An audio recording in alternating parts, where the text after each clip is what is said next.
ချမ်းသာကြွယ်ဝတဲ့အမျိုးသားတစ်ယောက်ဟာဦးကြောင်ကြောင်နိုင်လှတဲ့မိန်းကလေးတစ်ယောက်ကိုသဘောကျပြီးလက်ထပ်ခဲ့ပါတယ်။အဲ့ဒီအချိန်မှာပဲသူ့ရဲ့လက်ထောက်စီကဖုန်းဝင်လာပြီးချမ်းသာတဲ့အမွေခံတထေးသမီးလေးတစ်ယောက်ပျောက်ဆုံးနေကြောင်းအကြောင်းကြားလာပါတယ်။အဲ့ဒီတထေးသမီးရဲ့ကုမ္ပဏီကိုတော့သူမရဲ့အဖေတူအမေကွဲညီမနဲ့ဆိတ်ဆက်ထားတဲ့သူကသိမ်းပိုက်လိုက်ကြပြီးအမျိုးသားရဲ့မိထွေးဖြစ်သူကလည်းသူတို့နဲ့ပူးပေါင်းကအမျိုးသားကိုတိုက်ခိုက်ဖို့ကြံစည်ကြပါတယ်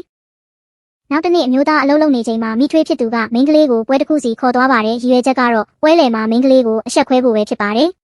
ပွဲတက်လာသူအားလုံးကလည်းဦးကြောင်ကြောင်မိန်းကလေးကိုလက်ထပ်ထားတဲ့အမျိုးသားကိုတောင်းပြောင်ကြပါတယ်။အစေခံတယောက်ကအယိုးတစ်ခုကိုချပြပြီးမိန်းကလေးကိုကောက်စားဖို့ခိုင်းတဲ့အခါမှာတော့မိန်းကလေးကအဲ့ဒီအယိုးကိုကောက်ပြီးမိထွေးဖြစ်သူကိုပေးလိုက်ရုံတင်မကမိထွေးပေါ်မှာပါတက်ထိုင်ပစ်လိုက်ပါတယ်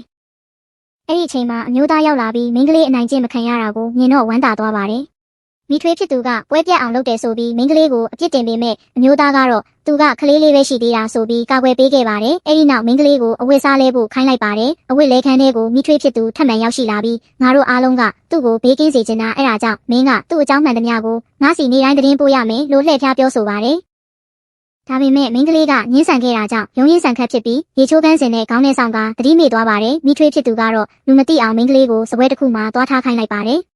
အဲ့ဒီအချိန်မှာပဲပျောက်ဆုံးနေတဲ့တထေးသမီးရဲ့ဆိတ်ဆက်ထားသူကမိန်းကလေးကိုမြင်သွားပြီးမိန်းကလေးဟာသူရှာနေတဲ့သူမှန်းသိသွားပါတယ်။ရုတ်တရက်မိန်းကလေးမျက်လုံးပွင့်လာတဲ့အခါမှာတော့လူတွေကသူမကိုအယူမလို့ခေါ်နေကြတာကိုကြားပြီးအတိတ်မိနေတာတွေပြန်သတိရလာပါတယ်။ဒါပေမဲ့သူမကတော့ဦးကြောင်ကြောင်ပုံစံအတိုင်းဆက်ဟန်ဆောင်ပြီးသူမကိုတစ္ဆာဖောက်ခဲ့တဲ့ဆိတ်ဆက်ထားသူကိုကားလဲစားချေဖို့ဆုံးဖြတ်လိုက်ပါတော့တယ်။